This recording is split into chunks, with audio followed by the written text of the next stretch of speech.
से डर लगता है, कैलकुलेशन वीक है, नंबर देख करके दिमाग ब्लैंक हो जाता है? अगर हाँ तो अब सही वक्त है कुछ अलग ट्राई करना। तो मिलवाते हैं आपको एक इंडियन एंशिएंट से जिनका नाम है वैदिक मैथ।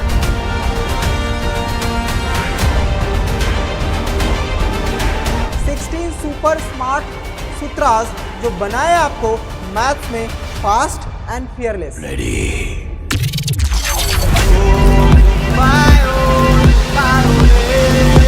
ये है मैथ्स का शॉर्टकट वर्ड, जहां एडिशन हो या हो अलजेब्रा, 3 स्टेप का काम एक ही स्टेप में किया जाएगा। यहाँ हर क्लास के लिए हर लेवल का टॉपिक होगा, तो सीखो सब कुछ with fun, easy and fast तरीके से। एग्जाम में एज चाहिए, कॉम्पिटेटिव प्रिपरेशन स्ट्रॉन्ग करनी है, तो ये बनेगा आपका सबसे सीक्रेट वेपन, क्योंकि अब मैथ्स बोरिंग नहीं माइंड ब्लोइंग बनेगा। ज्वाइन करिए वैदिक मैथ सीरीज को रोज शाम एक नए कॉन्सेप्ट और एक नई ट्रिक्स के साथ। फास्टर सोचो, स्मार्टर बनो, क्योंकि वैदिक मैथ्स बनेगा अब हर एक बच्चे का मैथ बड़ी। जय हिंद चैम्प्स, स्वागत है एक बार फिर से आप सभी का वैदिक मैथ्स की क्लास में, जहां आज हम करने वाले हैं फ्रैक्शन के एक और टॉपिक्स पर वार। आज का टॉपिक होने वाला है बच्चा फ्रैक्शन को जब हम एडिशन करेंगे, मतलब एडिशन का रूल क्या होगा, कैसे हम फास्टर करेंगे। क्योंकि बहुत सारे ऐसे क्वेश्चंस होते हैं जब आप किसी कंपटीशन की तैयारी कर रहे हो या किसी स्कूल्स में मैथ्स के एग्जाम देने जा रहे हो या फिर मैथ्स पढ़ाई कर रहे हो बेटा, तो बहुत सारे क्वेश्चनों में आपको फ्रैक्शन दिखते हैं। उनके एडिशन कैसे करना होता है, फास्टर कैसे सोच सकते हो, वैदिक मैथ्स आपको सिखाएगा बेटा। उससे पहले मैं आपको बता दूं, अगर चैनल पर नए हो तो चैनल को सब्सक्राइब करना मत भूलना। और इस क्लास की पीडीएफ और डीपीपी इस टेलीग्राम लिंक पर दे दी जाती है, यहाँ पर आप मुझसे कॉन्टैक्ट कर सकते हो।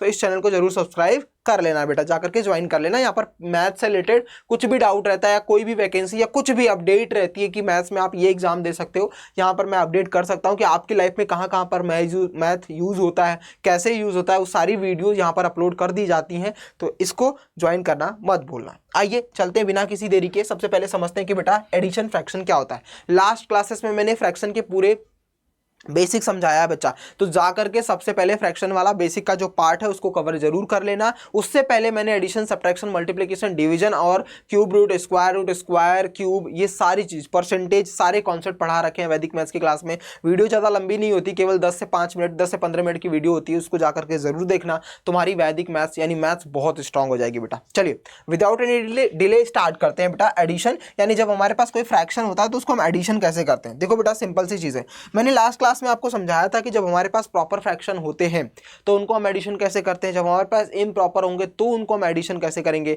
और जब हमारे पास मिक्स्ड फ्रैक्शन होंगे तो उनको एडिशन कैसे करेंगे। साथ ही साथ कुछ डिनोमिनेटर जब लाइक्स होते हैं, मतलब सेम होते हैं, तब कैसे करना है, और जब डिनोमिनेटर डिफरेंट होते हैं तब कैसे करना है। इन सभी का रूल बस हमें एक ही स्टेप्स फॉलो करना है। मैं 1 बाय 1 आपको समझाता हूं। सबसे पहले मैं बता रहा हूं बच्चा कि जब हमारे पास डिनोमिनेटर जो है वो सेम आ जाए, क्या हो जाए बेटा, सेम आ जाए। जैसे एग्जाम्पल के लिए मैं आपको बता दूं कि 2/5 को प्लस करना है 3/5 से, समथिंग लाइक दैट, कि आपका डिनोमिनेटर जो है वो सेम आ जाए। जैसे मैंने बोला आपके सामने कि भैया 25 को अपॉन में 65 लिखो प्लस 137 को 65 से डिवाइड करो, मतलब ऐसे करके आपको सम करना है, समथिंग लाइक दैट। तो अभी सबसे पहले इसमें देखो बच्चा कि ये कौन सा फ्रैक्शन है, मैंने लास्ट क्लास में समझाया था। तो सर देखने पर हमें ये पता चल रहा है कि ये अगर न्यूमरेटर छोटा है बेटा डिनोमिनेटर से, न्यूमरेटर छोटा है डिनोमिनेटर से, न्यूमरेटर बड़ा है। अब बेटा देखो ये बड़ा हो चुका है तो फर्क नहीं पड़ता, ये हमारा प्रॉपर फ्रैक्शन हो गया, ये इम्प्रॉपर फ्रैक्शन हो गया। बट रूल ये कहता है कि जब कभी भी हमारे पास डिनोमिनेटर छोटा हो या बड़ा हो, लेकिन अगर फ्रैक्शन को एडिशन करते हैं तो उसमें पहला पॉइंट ध्यान में रखना है कि डिनोमिनेटर अगर सेम है तो कुछ नहीं सोचना है बेटा, सिंपल सा एक बार डिनोमिनेटर को लिखना है, नीचे लिख दिया मैंने, और ऊपर वाले को प्लस कर दो, 5, काम खत्म। इसका आंसर 1 आ जाएगा, क्योंकि काटम पिटी करोगे तो आंसर खत्म हो जाएगा। अगर मैं दूसरा देखूं बेटा तो डिनोमिनेटर सेम है, तो जो डिनोमिनेटर है उसको एक बार लिख दो और इन दोनों को प्लस कर दो, 7 5 12, 3 2 5 6 हो जाएगा, 162 डिवाइड बाई 65। अगर ये डिवाइड होता है तो करो, नहीं डिवाइड होता है तो इसको एज इट इज रहने दो। अब ये तुम्हारे लिए क्या है बेटा, ये तुम्हारे लिए इम्प्रॉपर फ्रैक्शन है, क्योंकि यहाँ पर न्यूमरेटर बड़ा है तो इसको हमें कन्वर्ट करना पड़ता है किसमें बच्चा, इसको हमें कन्वर्ट करना पड़ता है मिक्स्ड फ्रैक्शन में। कैसे कैसे कन्वर्ट होता है मैंने पिछली वाली वीडियो में बता रखा है, उसको जाकर के जरूर देखना। ठीक है बेटा, समझ में आ गया। तो पहला कॉन्सेप्ट ये है कि जब भी डिनोमिनेटर सेम रहता है तो आप कैसे बिना किसी देरी के बहुत तेजी से आराम से आप एडिशन कर सकते हो। सिंपल सा, डिनोमिनेटर को एक बार लिखना है, न्यूमरेटर को प्लस कर देना है, डिनोमिनेटर को एक बार लिखना है, न्यूमरेटर को प्लस कर देना है। कितना भी बड़ा सा बड़ा नंबर आ जाए आप उसको उड़ा सकते हो। अब बात आती है पॉइंट नंबर 2 की, कि एडिशन में जब हमारे पास डिनोमिनेटर सेम नहीं आएगा तब, यानी दूसरा पॉइंट ये कहता है कि जब हमारे पास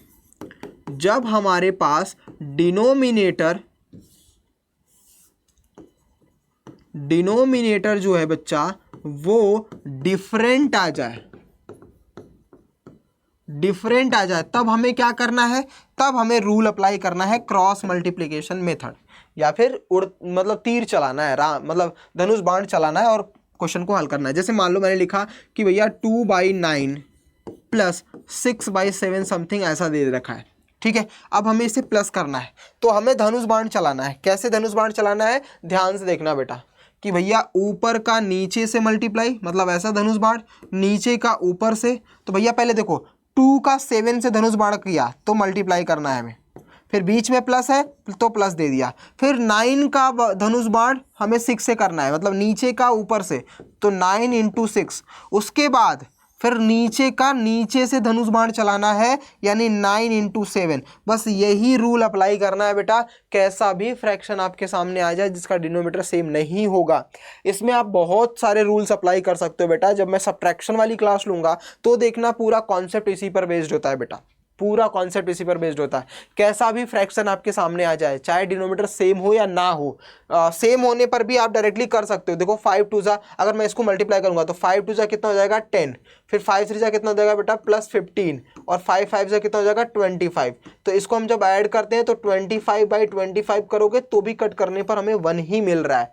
तो रूल वही है बच्चा, सिंपल सा है कि हमें क्या करना है, क्रॉस मल्टीप्लिकेशन करने है, मतलब धनुष बाण चलाना है। एक बार ऊपर से नीचे का, नीचे से ऊपर का, नीचे से नीचे का, सिंपल सा ऐसा ट्रिक्स अपनी भाषा में समझ लो। अपनी लैंग्वेज में क्या करना है, ऊपर से नीचे का, नीचे से ऊपर का, नीचे से नीचे का मल्टीप्लाई करना है। दैट मीन्स मतलब धनुष बाण चलाओ, काम खत्म करो। अब इसका जब आंसर हम लोग चेक करेंगे बच्चा तो कितना आ जाएगा, 7 2 जा 14 प्लस 9 6 जा 54। उसके बाद नीचे आ जाएगा 9 7 जा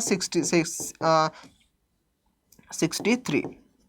अब इसको प्लस करोगे तो 8 6 68/63। अगर ये कैंसिल नहीं होता है तो हम डायरेक्टली इतना आंसर लिख देंगे, वरना हमें इसको इम्प्रॉपर फ्रैक्शन को मिक्स्ड में बदलना होगा। इम्प्रॉपर है क्योंकि नेक्स्ट आपका न्यूमरेटर बड़ा है, तो 63 1 जा 63, 5/63, ये आपका फाइनल आंसर हो जाएगा। ये करेक्ट आंसर है। किसी भी डिनोमिनेटर जो जिसका डिनोमिनेटर डिफरेंट होगा उसको हम एडिशन अगर करने जा रहे हैं तो ये बहुत आराम से, बहुत इजी वे में इस क्वेश्चन को आप सॉल्व कर सकते हो। आइए कुछ क्वेश्चन और, ये मैंने आपको छोटा सा एग्जाम्पल देकर के बताया है, लेकिन बड़े बड़े एग्जाम्पलों को भी आप कर सकते हो। जैसे मैंने बोला एक एग्जाम्पल और देता हूँ आपके सामने। मैंने लिखा आपके सामने कि भैया 25 को प्लस करो 17 से, और प्लस यहाँ पर लिखा मैंने कि भैया आप लिखो 31 का मल्टीप्लाई, या फिर 3 समथिंग लाइक दैट 9 अपॉन में किया मैंने 7। अब इसको करो, थोड़ा बड़ा थोड़ा छोटा, ऐसे सिंपल सा है। तो बस आपको टेबल पता होना चाहिए बेटा। दैट मीन्स आपको बस धनुष बाण ही तो चलाना है। यहाँ से इसमें धनुष बाण चलाया तो 25 × 7 हो जाएगा, एंड फिर इसका धनुष बाण इससे चलाया तो प्लस 17 × 9 का हो गया, अपॉन में फिर इसका धनुष बाण इनसे चलाया, यानी 17 × 7 का कर लिया। अब सिंपल सा है भैया, 25 7 जा कितना होता है, 25 7 जा होता है 175, प्लस 17 9 जा कितना होता है, 170 में से 70 माइनस कर दो तो 153 हो जाएगा। ठीक है, फिर 17 7 जा कितना होता है 119। बस सिंपल सा है, मल्टीप्लाई करना था, ऐड करो 5 3 कितना हो जाएगा 8 7 5 12 8 12 1 1 2 1 3 अपॉन में 119। अब अगर ये 2 से मल्टीप्लाई या जैसे भी डिवाइड होता है तो कर दो आप डायरेक्टली, इतना भी आंसर लिख कर के आओगे तो भी आंसर माना जाता है। बट जब आप कंपटीशन की तैयारी कर रहे होंगे आगे चल करके या फिर अभी आप कर रहे हो तो डायरेक्टली यहाँ पर आंसर हमें नहीं लिखना पड़ता है, मतलब हायर क्लासेस में आपको इसको मिक्स फ्रैक्शन में कन्वर्ट करना पड़ता है। तो 119 को डिवाइड कर दोगे 328 से तो ये 2 टाइम्स चला जाएगा, 3 टाइम्स जाने पर ये 33 हो जाएगा, तो ज़्यादा तो 2 टाइम्स हो जाएगा 238, तो यहाँ पर बचेगा 0, यहाँ पर बचेगा 9, तो 90 बचा, तो 90 119 से छोटा है, तो यानी इसका जो आंसर बनेगा वो बनेगा 290 अपॉन में 119। ये आपका करेक्ट एक्सप्लेनेशन यानी करेक्ट आंसर होने वाला है। ठीक है, समझ में आ गया। तो इस तरीके से हम एडिशन कर सकते हैं फ्रैक्शन का। तो अब आज के बाद मुझे उम्मीद है बेटा कि जब कभी भी आपके सामने कोई फ्रैक्शन आएगा उसको ऐड करना होगा तो धनुष बाण निकालना, ऊपर नीचे नीचे ऊपर नीचे नीचे चला देना, काम खत्म।